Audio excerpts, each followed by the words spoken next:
I don't really know what I should start with, because this movie has a lot to unpack. Before we get into this movie review, if you haven't subscribed yet, make sure to hit the subscribe button for more movie reviews. Tenet, directed and written by Christopher Nolan, came out back in September in theaters, but because of the COVID pandemic, I did not go in person to theaters to watch the movie, and it just came out on streaming, so I was able to watch it today, finally. And Tenet was probably one of the most anticipated movies of 2020 after the COVID pandemic happened, because like James Bond got canceled, some other movies got pushed back to the previous year, like for example Black Widow. So I want to get these names right. So we have John David Washington, who is the protagonist of the film, and his character name is the protagonist, which we have Robert Patterson, who is going to be playing the Batman, which will be coming out next year, I believe. Don't have that fact checked. He basically played the sidekick to Washington's character. Then we have the antagonist or bad guy, Kenneth Branagh, and we have the bad guy's wife who is trying to escape from his world, and the actress is called Elizabeth Debicki. I'm not good with names, as you can tell. We also have many more actors and actresses, so it's a big star heavy packed film. As I said before, this was written and directed by Christopher Nolan. If you kind of want to compare this movie, this is a movie kind of similar to Inception, but I feel like Tenet was more difficult to keep track of what was actually going on in the film. And it's not to the end until you actually figure out what the whole movie was about. Because for the first, let me say like half an hour to an hour, it's all set up and you just don't understand anything. And some of the bits, you couldn't even hear it because of the sound mixing. Like the sound effects were just too loud and the dialogue was just too quiet. And I think that's something I kind of disliked.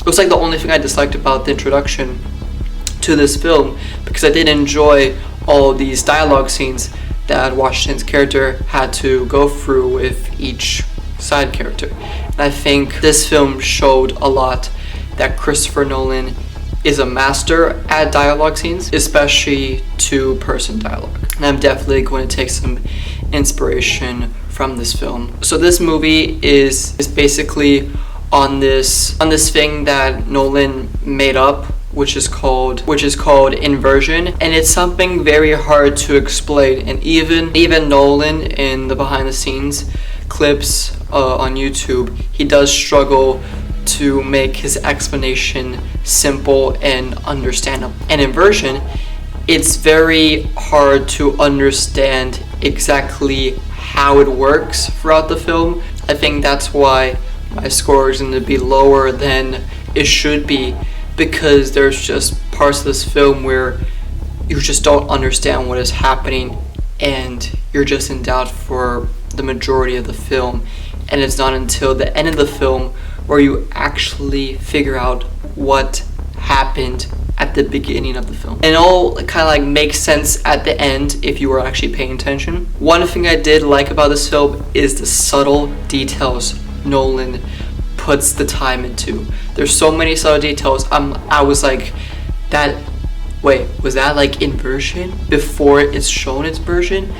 And something that also happened in this film was on location shooting, which just makes the film or the filmmaking process take an extreme longer time to make. And that just gives props, because Nolan, he just prefers on location shooting to prefer CGI or making studios in a set. And a lot of things that I was able to recognize, like for example, they went to Los Angeles, they went to India, they went to Amalfi, and they had to shut down a whole motorway for a certain period of time, and those things only Christopher Nolan can do. And honestly, it does show in the final product that taking the time to actually film on location makes the overall product better. And I think that's why Christopher Nolan is one of the best filmmakers of all time. And this film does go up as one of his best,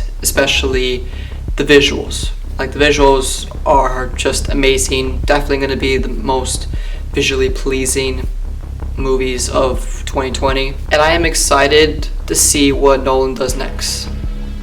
Does he do a sequel? That's the question you need to ask. Because if there is a sequel, I am going to be excited, but I'm also going to want a more clearer plot. And because the plot was so difficult to follow, I'm going to have to give this an 8.3 out of 10. That's my review on Tenet. If you like this video, make sure to give it a like. If you want to watch more movie reviews, make sure to subscribe. It's Seb. I'll see you next time.